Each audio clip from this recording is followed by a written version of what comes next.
defeating Magnus Carlsen with a dirty London system. You heard it right. We have a very annoyable system in chess which is called the London system. It has a very bad reputation, and there is a specific way of playing this system that I call it the dirty or filthy London system. And in this game, Grandmaster Zbigniew from Poland demonstrated how to play this system and how no one, even Magnus Carlsen himself, is not safe against this system. Let's go and see what happened. This game happened in Title Tuesday in 17th of March 2026, round 4. And Zbigniew is playing with the white pieces. He kicked off with pawn to d4, queen pawn, knight f6.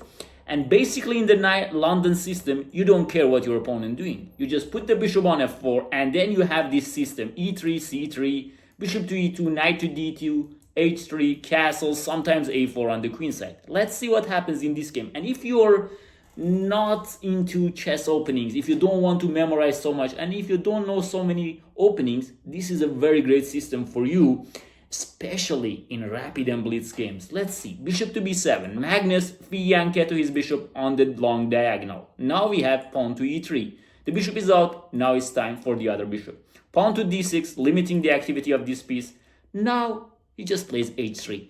He doesn't want to be bothered by knight h5. He just wants a free square for his bishop on h2. He loves his bishop on this diagonal. Knight to d7. Okay, Magnus is trying to perhaps play this e5 break. Knight to d2, just following the system. g6, and now pawn to a4. It's another annoying move. By this move, you're going to say to black, I'm going to play a5. I might take here, I might play a6, so be careful about it. This is why Magnus played a6, to respond a5 with b5. And now I just simply place pawn to c3. This is a very, very solid setup. It's very hard to break through with the black pieces. And Magnus, okay, puts the bishop on g7. We have bishop to e2, e5, and in this position, Zbigniew just played bishop to g5. He doesn't want to take on e5. If he takes on e5 after d takes e5, and if you are going to play like this is a big mistake, because this line is opened. Black can take on g2, and you're going into some kind of unknown territory that your king is also in the center. So in this kind of system, you are not going to play like this. You're just going to play solid. Bishop to g5. Some players even put the bishop on h2, but he wants to pin the knight. And maybe in near future, he can reroute the bishop from h4 to g3. We will see. We have queen to e7, castle, castle. So far, so good. This is the system that you need to play, and you don't need to waste a lot of time with this system also. 425 for white and 432 for black. Queen to b3. This is another typical move. By queen to b3, you connect your rooks.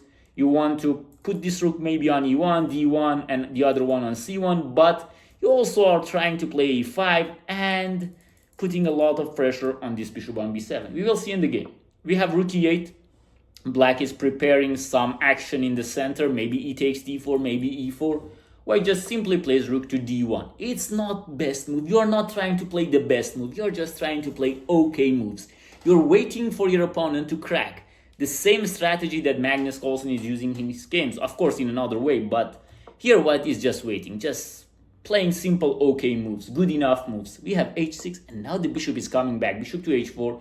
And now Magnus says, okay, I'm going to protect my bishop, because in some lines you might want to do something like a5 and then c4 kind of ideas, and this bishop on b7 is hanging. So White plays rook c1. What does he want? It's not clear. But if you take here, whenever you take here, I will take back with this pawn, and c7 is hanging. Magnus plays queen f8. He doesn't know what to do because White is very solid.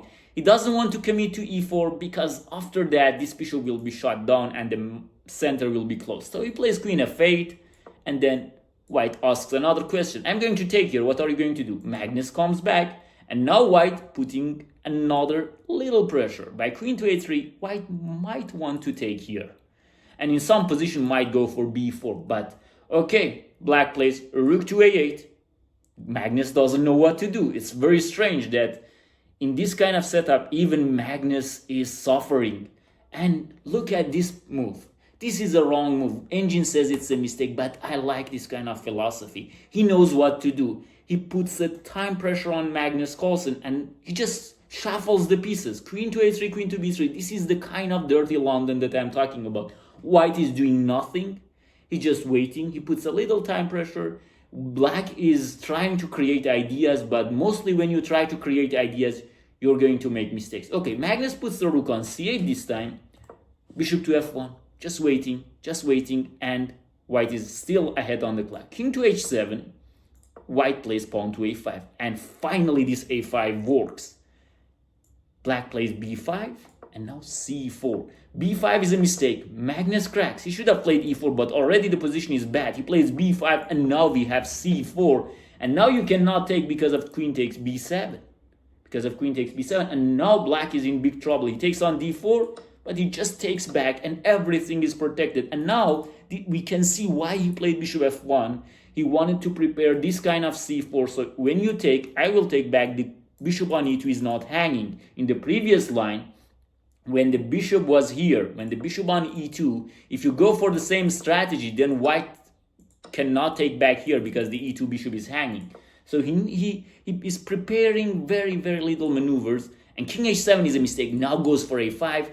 So some position, Magnus thought, okay, he's not doing anything. Let me just play king h7. Let me not just waste time. But suddenly he comes up with this idea, c4. And now black is somehow losing. E takes d4. We have e takes d4. Takes on f3. And now knight takes f3. And this is a very hard position. Now you might arguing that now I can take. But now bishop takes c4. Now I have two bishops. And look at this pawn on a6. Look at this pawn on f7. And now white is winning. Basically white is winning. This bishop has no counterpiece. So he plays knight to e4. He wants to take here. He wants to create some chances. He says, okay, do whatever you want to do because my position is safe enough. And there is nothing that I should be worried about. You have some checks, but I will just take it. There is no problem. I'm going to win the game on the queen side. Magnus goes for knight f6. He wants to perhaps do something on the e line, but says, okay, rook e1, let's trade some pieces. When you're ahead in the material, let's trade some pieces. Queen to f8, and now takes on a6. And now white is 2 pawns up, and look at these pawns. They are going to be queen. He plays rook to b8, queen to c2, attacking this c7 pawn. And look at the clock. It's very important. In this kind of games, it's title Tuesday. There is an increment, I guess, an increment of 1 second, or there is no increment. I don't actually remember, but whatever it is, it's very hard to play with low time on the clock. Rook takes e1, and now we have rook takes e1. White has full control. Queen to d8. Okay, maybe he wants to protect this pawn and also having an eye on e7. But now queen to c6. This queen penetrates into the position. Pawn to d5. And now we have bishop d3. Another very good move. He's playing very good. Bishop to d3. Not allowing black to play knight d4. So this is the strategy. In London, this is the mindset you need to have. You are trying to improve little by little. Or sometimes even doing nothing. But the most important job you need to do, you need to prevent your opponent's ideas. And this is what exactly white is doing. Bishop to d3. I don't allow you to have this kind of counter chances. He plays rook to a8. And now pawn to b4. These pawns are coming. There is no rush. And now pawn comes to b5. Magnus is in big trouble. He plays bishop to b4. But now rook f1. Look at this line right now. And the king is also weak. Look at these geometries. Bishop takes a5. And now we have knight to e5. This is just over. He plays king g7. Controls here. But here white uses tactics to win this game. Of course, whatever kind of system you play, you need to know tactics. And here white just takes on f6. A very nice move. Rook takes f6. And after queen takes f6, queen takes a8. White is a piece up. Magnus tries bishop e1 to create some chances, maybe some perpetual checks. And here we have a finisher. Queen takes d5 is good. But look at this move. Queen to f8 check. And after take, knight to d7 check. Winning back the queen. And the main point is, if you take here a7, a8, it's another queen. Fantastic game by Grandmaster Zbigniew Pakletsov. Great game by him. Let's just review it very quickly. Pawn to d4, we have the London system, filthy, dirty London system. Just this kind of simple moves. Knight to d2, bishop to f4, everything is in the system. And here he doesn't want to take here because g2 is hanging. Okay, just playing bishop g5, then castle. Who cares? Queen to b3. Let's shuffle the pieces to see what happens. Rook to c1, and now we have bishop to g3, attacking queen to a3, putting a lot of pressure, and now queen coming back. Magnus thinks, okay, this guy is doing nothing, let's just play king h7, and now we have a5, now we have c4. Black tries to trade, but it's not enough, and after that, White just allows this position, and he's 2 pawns up. A very simple win. It's just like Magnus never had any chance in this game. Fantastic game, and I hope you learned a lot about this system, and you can use it in your own games. I know that London system has a bad reputation, but just think about it. Why it has this bad reputation? Because many people hate to face it. So if you know it, and if you use it in some of your games, you might be successful. Remember always to enjoy chess and life.